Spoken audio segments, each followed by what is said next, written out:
Samantala sa patuloy na pananalasa ng bagyong Glenda sa bansa, asahan pa raw na patuloy itong lalakas ayon sa PAGASA. Inaasahan na magla-landfall ang bagyong Glenda sa lalawigan ng Vira Catanduanes bukas araw ng Martes. Kaugnay po nito, alamin natin ang latest sa bagyong Glenda at ang magiging lagay ng panahon sa susunod na 24 na oras. Mula po yan kay Fernando Cada ng PAGASA Forecasting Center. Magandang gabi sa iyo, Fernando. Maraming salamat at narito po yung ating update para po dito sa pagbabantay natin sa bagyong si Glenda.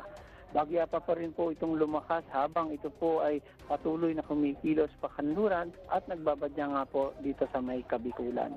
Kanina pong alas 4 ng hapon, ang pinakang sentro ng bagyong si Glenda ay nasa layong 470 east-southeast ng Vira Catanduanes o kaya po ay nasa 500 kilometer east ng Legazpi City, Albay.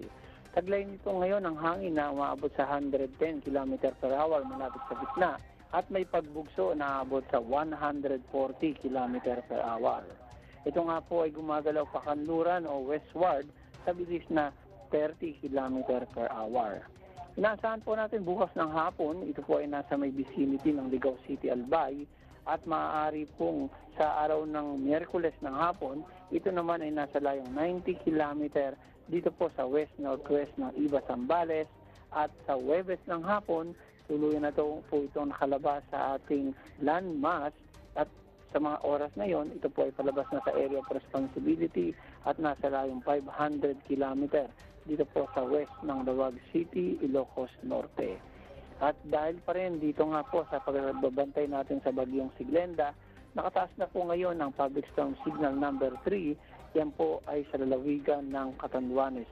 Samantala ang Signal number 2 naman ay epektibo ngayon dito sa may Camarines Norte, Camarines Sur, Masbate kasama ang Burias at Ticao Island, ang Sorsogon, Albay, Marinduque, ang southern part ng Quezon at gayon din ang northern Samar. Signal number 1 naman po ang nakataas sa mga lalawigan ng Romblon, Oriental at Occidental Mindoro, Lubang Island, ang Batangas, Cavite, Laguna, Rizal, Bulacan, Pampanga, Bataan, Zambales, gayon din po ang Tarlac, Nueva Ecija, Pangasinan, Southern Aurora, Northern Quezon kasama ang Pulillo Island, at dito po sa Metro Manila, gayon din po sa Eastern Samar, ang Samar at ang Biliran Island. Pinapayuhan pa rin po talaga natin ang ating mga kababayan na kung saan nakataas ang storm warning signal number 1, number 2 at number 3 ay maging alerto sa posibilidad ng pagkakaroon ng pagbaha at pagguho ng lupa.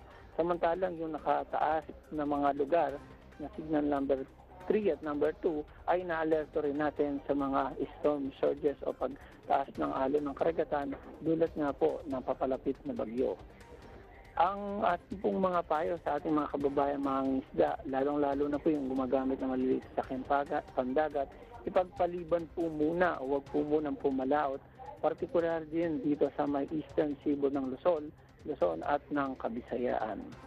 At yan po yung ating update para sa bagyong si Glenda at magbibigay ulit tayo ng latest information mamayang alas 11 ng gabi. At mula pa rin po dito sa DOST Pag-asa, ito po si Fernando Cada. Maraming salamat sa iyo, Fernando Cada ng PAGASA Forecasting Center.